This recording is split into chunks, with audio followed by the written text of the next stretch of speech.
Hello everyone दोस्तों, कैसे हो आप सब। मैं निधि राज आप सभी का स्वागत करती हूँ आपके अपने चैनल IQ स्टार्टअप में। दोस्तों, जैसा कि आप सबको पता है, हम पढ़ रहे थे क्लास 9th की, सॉरी यहाँ पे मैंने 10th लिख दिया है। 9th की फर्स्ट चैप्टर हम लोग मैटर देखे थे और मैटर पूरी तरह से कंप्लीट हो चुका था। मैटर अराउंड अस हम लोग पूरा पढ़ चुके थे। आज जो क्लास में स्टार्ट होने वाला है वो सेकंड चैप्टर केमिस्ट्री की, और वो है is matter around us is pure. अब इस चैप्टर में नाम से ही पता चल रहा है कि हम क्या पढ़ने वाले हैं कि हमारे आसपास जो पदार्थ हमने देखे, जो ठोस देखे, द्रव देखे, गैस देखे, सॉलिड, लिक्विड, गैस, तो उनको हमने देख लिया कि किस तरीके से बना है, वो क्या क्या पार्टिकल्स हैं, किस तरीके से उसके हम स्टेट्स को चेंज कर सकते हैं, और बाकी सारी चीज़ें जो भी थी, कुछ प्रोसेसेस को हमने उस चैप्टर के अंदर पढ़ा था।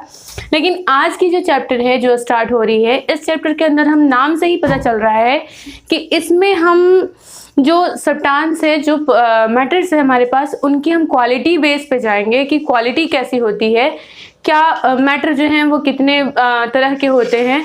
बेसिकली यहाँ पर मैंने एक चार्ट बनाया है। इस चार्ट से आपको इस पूरे चैप्टर का जो अंदाज़ा है वो लग चुका होगा। इसमें बेसिकली हम पढ़ेंगे मैटर के बारे में, फिर प्योर मैटर क्या होता है, भाई प्योर सब्सटेंस क्या होता है, फिर अनप्योर क्या होता है, अनप्योर में भी कौन कौन सी चीज़ें आती हैं, वो सारी चीज़ें आज हम इस क्लास में देखने वाले हैं। तो बहुत ही इंटरेस्टिंग क्लास है और बहुत ही बेसिक्स से जुड़ा हुआ कि अगर आपको केमिस्ट्री पढ़ना है तो केमिस्ट्री का सबसे ज़्यादा जो बेसिक्स है वो यहीं से स्टार्ट होता है। तो चलिए स्टार्ट करते हैं आज की वीडियो। तो दोस्तों, वीडियो स्टार्ट करने से पहले मेरी आप सभी से रिक्वेस्ट है कि यदि आप हमारे चैनल पर नए हैं तो चैनल को कर ले सब्सक्राइब तथा साथ ही बेल आइकन को भी प्रेस कर लें ताकि वीडियो की नोटिफिकेशन लगातार मिलती रहे। जैसा कि मैंने आपको बताया,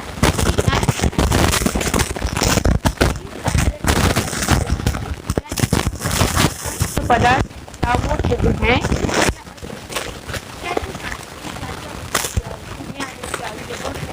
हम पहचानेंगे कि कौन मैटर जो होगा वो प्योर होगा, कौन सा इम्प्योर कहलाएगा। ये सारी चीजें आज हम देखेंगे। तो बेसिकली एक सबसे फ्रंट में ये चैप्टर जैसे ही स्टार्ट होता है उसके फ्रंट में ये एक जो चार्ट लगा हुआ है, ये चार्ट क्या है, खाने वाला चार्ट नहीं है, थोड़ा सा ध्यान रखिएगा इसको।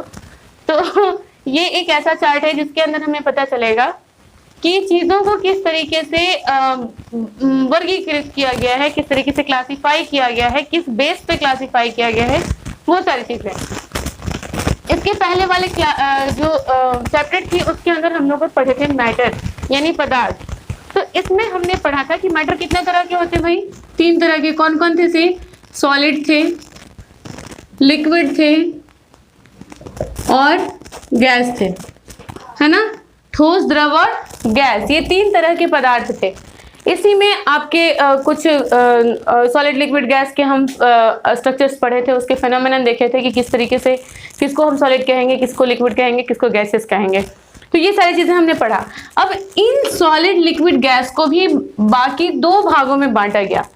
एक को कहा गया प्योर सब्सटेंस, दूसरे को कहा गया इम्प्योर सब्सटेंस। प्योर क्या?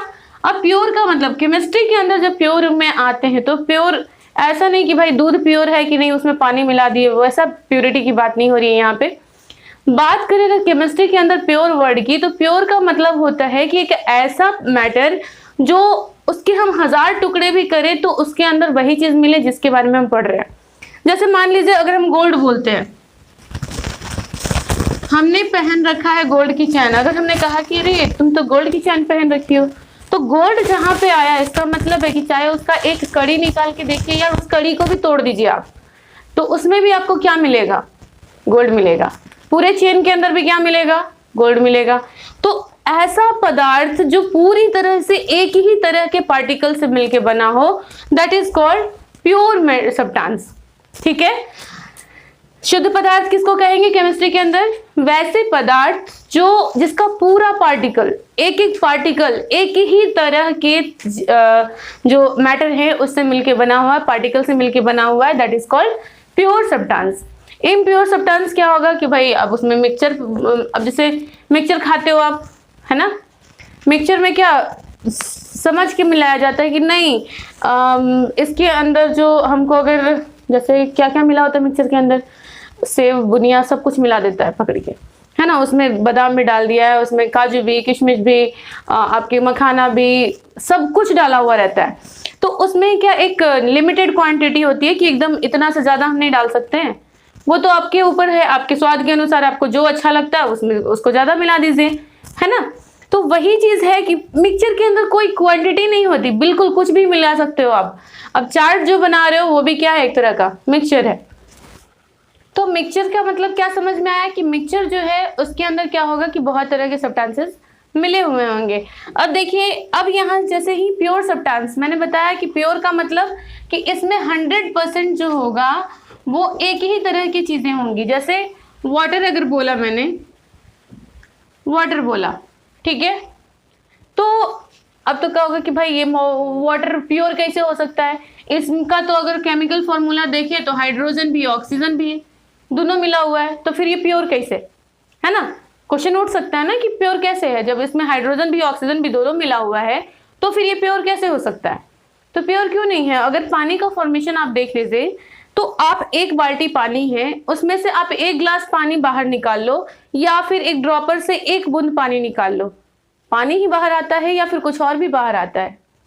उस ड्रॉपर से भी निकालिएगा तो आप पानी को ही बाहर निकालते हैं, या फिर आप ग्लास से भी उस बाल्टी में से निकालेंगे तो भी वो पानी ही आएगा। तो वो क्या है, इसका मतलब उसका हर एक पार्टिकल जो है वो क्या है, वाटर है ना। तो इसीलिए वाटर को भी क्या कहा गया, शुद्ध पदार्थ कहा गया। जैसे साल्ट भी एक शुद्ध पदार्थ है, शुगर जो है वो भी शुद्ध पदार्थ है। अब भाई कितना भी चीनी को एकदम बुकनी बुकनी कर दीजिए, लेकिन उसमें से अगर थोड़ा सा हैंड टच करके भी आप जीभ पे रखते हो तो उसका स्वाद मीठा ही आएगा, है कि नहीं। तो ये salt, sugar, water, gold, silver, ये सारी चीज़ें जो होंगी वो क्या होंगी, प्योर सब्सटेंस कहलाएंगी। अब प्योर सब्सटेंस को भी दो भागों में बांटा गया। यहाँ पे जैसे मैंने बताया गोल्ड भी प्योर सब्सटेंस है, वाटर भी प्योर सब्सटेंस है, लेकिन गोल्ड जो है वो पूरी तरह से प्योर सब्सटेंस है।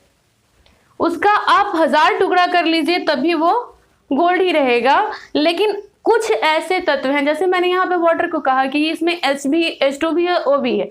इसको जब एक निश्चित अनुपात में हाइड्रोजन और ऑक्सीजन को मिलाते हैं तभी पानी बनेगा। अब ऐसा नहीं कि H2O की जगह हम H5O3 बना दें तो क्या ये पानी है, पानी बनेगा नहीं। जब हाइड्रोजन के 2 मॉलिक्यूल ऑक्सीजन के 1 मॉलिक्यूल के साथ रिएक्ट करेंगे तभी वाटर का निर्माण होगा। तो ये इस तरह की चीजें जो हैं ये यौगिक के अंदर आती है, कंपाउंड्स कहलाती है। समझ में आई बात कि जब तत्व की अगर परिभाषा दी जाए, एलिमेंट की परिभाषा दी जाए, तो ये एक प्योर सब्सटेंस है जिसके अंदर और कोई भी अशुद्धि मिली हुई नहीं है। उसका हर एक पार्टिकल जो है सेम होता है। लेकिन कंपाउंड्स क्या है, दो तत्वों के मिलने के बाद एक निश्चित अनुपात में, दो तत्वों को जब एक निश्चित अनुपात में मिलाया जाता है और एक तीसरी चीज बनके तैयार हो जाती है, दैट इज कॉल्ड कंपाउंड। समझ में आया। जैसे हाइड्रोजन और ऑक्सीजन दोनों को मिलाए, लेकिन कैसे, कहीं भी कितना भी मतलब मिक्सचर की तरह भाई उसमें जितना मन उतना सेव डाल दो, जितना मन उतना बादाम मिला दो, कोई फर्क नहीं पड़ेगा, नहीं। उसको एक निश्चित अनुपात में जब 2 हाइड्रोजन के अणु जो थे, 2 हाइड्रोजन मॉलिक्यूल एक ऑक्सीजन मॉलिक्यूल के साथ रिएक्ट किए तो वो पानी का निर्माण हुआ। और चूंकि ये सेम, और पानी जो है, पानी वो क्या है, शुद्ध पदार्थ है कि नहीं। तो इसीलिए इसको कंपाउंड, एलिमेंट और कंपाउंड में हम एक एक चीज को बहुत मतलब पार्शियली भी पढ़ेंगे, लेकिन आज चूंकि हम चार्ट समझा रहे हैं यहाँ पे, तो केवल हम चार्ट्स में थोड़े थोड़े चीजें आपको बताते चल रहे हैं। फिर हम एक एक करके एलिमेंट क्या है, कंपाउंड क्या है, कौन कौन से कंपाउंड होते हैं, किस तरीके से इसका फिनोमेनन क्या है, सारी चीजें हम पढ़ेंगे, लेकिन बारी बारी से एक एक चीज देखेंगे। समझ में आ रही है। अभी हम केवल चार्ट पे बात करेंगे किस तरीके से चीजों का बंटवारा किया गया है, वर्गीकरण किया गया है, क्लासिफाइड किया गया है, ठीक है। अब देखिए कंपाउंड्स की बात तो हो गई, ये अकेला ही है, लेकिन अब एलिमेंट भी कई तरह के होते हैं।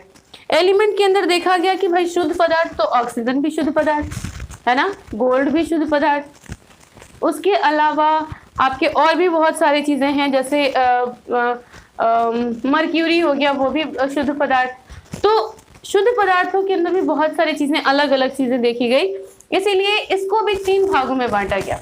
कौन कौन सा भाग, पहला है मेटल, मेटल यानी धातु। धातु वैसी चीजों को कहा गया जिसके अंदर कुछ क्वालिटीज बताई गई कि उसमें धात्विक चमक होगा, उसके अंदर लस्टर होगा, मतलब उसके अंदर लस्टर होगा, उसके अंदर मेटालिक साउंड होगा, बहुत सारे इसके गुण बताए गए। तो उन चीजों को उसके क्राइटेरिया के अनुसार उसको धातु कहा गया, ठीक है, यानी मेटल कहा गया। नॉन मेटल किसको कहा गया? जिसके अंदर ये सारी क्वालिटीज नहीं पाई जा रही थी, कुछ अलग क्वालिटीज पाई जा रही थी, उसको नॉन मेटल कहा गया। जैसे कि हमारा गैसियस अवस्था में पाया जाने वाला नाइट्रोजन हो गया, ऑक्सीजन हो गया, कार्बन डाइऑक्साइड हो गया, सॉरी कार्बन डाइऑक्साइड तो वो कंपाउंड हो गया, ठीक है। तो इस तरीके से बहुत सारे नॉन मेटल्स भी हैं। उसके बाद तीसरा एक चीज बना मेटेलॉइड्स। मेटेलॉइड्स का मतलब कि ना ही वो धातु की क्राइटेरिया में आ रहा था, ना ही वो अधातु की क्राइटेरिया में आ रहा था, ना ही वो मेटल था, ना ही नॉन मेटल था। तो एक नई चीज जो थी उसको एक नया जो ग्रुप बनाया गया मेटेलॉइड्स का, उसके अंदर वो सारी चीजें डाल दी गई। तो ये हो गया आपका प्योर सब्सटेंस की बातें। अब मिक्सचर को भी दो तरह से देखा गया भाई। एक होता है अनुपात में, मतलब एक होता है कि एक ऐसा मिक्सचर जिसके अंदर दो चीजें आपस में घुल के और बराबर हो गई।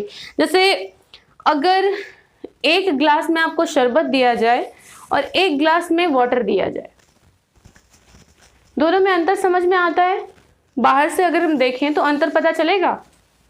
कुछ नहीं, दोनों बिल्कुल सेम लगते हैं कि इसके अंदर चीनी घुला हुआ है, नहीं घुला हुआ है, नमक घुला हुआ है, नहीं घुला हुआ है।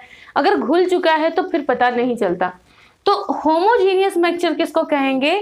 कि जब दो सब्सटेंस आपस में बिल्कुल घुलने के बाद एक हो जाए तो उसको हम कहेंगे होमोजीनियस मिक्सचर, ठीक है। होमोजीनियस जैसे आप उदाहरण में ले लीजिए, जैसे water and salt, water and sugar, ये सारे क्या हैं? अल्कोहल के साथ जो वाटर हम लोग यूज करते हैं। तो ये सारी चीजें जो हैं ये क्या है? होमोजेनियस मिक्सचर के अंदर आती हैं। यानी कि दो ऐसे सब्सटेंस, दो जरूरी नहीं है, 3 4 5 मिक्सचर है ही तो भाई कितना भी मिला सकते हो, उसमें कोई अनुपात नहीं है कि हम 1 मिलाएंगे, 2 मिलाएंगे, 4 मिलाएंगे, 5 मिलाएंगे, कोई अनुपात नहीं है, कितना भी मिला सकते हो। लेकिन हाँ, होमोजेनियस मिक्सचर हम उसको कहेंगे कि जब सारी चीजें आपस में एक दूसरे से मिल जाएं और फिर उसमें अंतर कर पाना पॉसिबल नहीं हो, तो that is called homogeneous mixture. लेकिन अगर हम घोल बनाते हैं मिट्टी का, बालू का, उसको तो पहचान सकते हैं हम, है ना। या फिर आप मिक्सचर जो खाते हो वो भी एक तरह का भाई मिक्सचर ही है, तो उसके अंदर क्या है भाई, उसमें हम पहचान सकते हैं कि ये मसूर दाल है, ये मूंग दाल है, ये चना दाल है। तो ये इस तरीके से हम उसके जो क्वालिटी बेस है उसके आधार पर हम उसको मतलब बांट सकते हैं।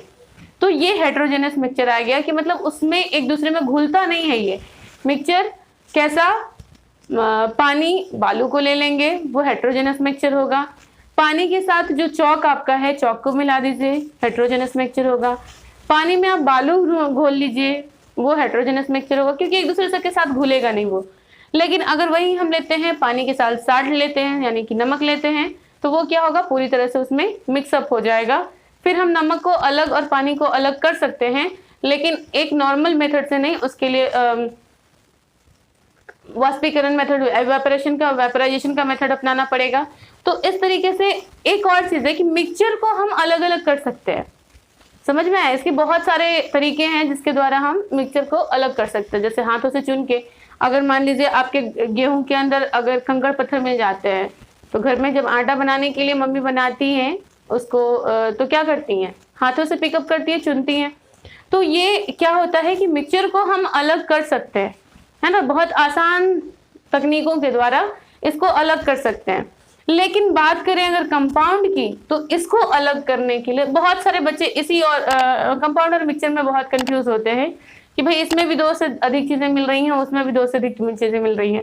लेकिन इसको अलग करने के लिए क्या है कि कोई ना कोई केमिकल जो रासायनिक मेथड होता है उसको अपनाना होगा, या फिर इलेक्ट्रोकेमिकल मेथड जो है उनको अपनाना पड़ता है कंपाउंड्स को अलग करने के लिए। तो इस तरीके से इस चार्ट को हमने समझ लिया। अब हम अगले क्लास में क्या करेंगे कि प्योर सब्सटेंस क्या है, एलिमेंट क्या है, कंपाउंड क्या है, मेटल क्या है, इन सभी चीजों को अलग अलग पढ़ेंगे और साथ में इसके गुणों को भी पढ़ेंगे कि किस तरीके से इसकी क्या क्या पूरी जो एक बेसिक पूरा हमको तैयार करना है। तो वो सारी चीजें हम देखेंगे नेक्स्ट क्लास में, एक एक करके पढ़ते चलेंगे, ठीक है। तो अगर हमारी वीडियो आपको पसंद आ रही है तो वीडियो को लाइक कीजिएगा, अगर आप चैनल पे नए हैं तो चैनल को सब्सक्राइब कीजिएगा, और साथ ही अगर आप हमसे जुड़ना चाहते हैं तो आप हमें फेसबुक पेज, इंस्टाग्राम और टेलीग्राम चैनल पे भी फॉलो कर सकते हैं। तो चलिए मिलते हैं नेक्स्ट वीडियो में, तब तक के लिए बाय बाय, टेक केयर।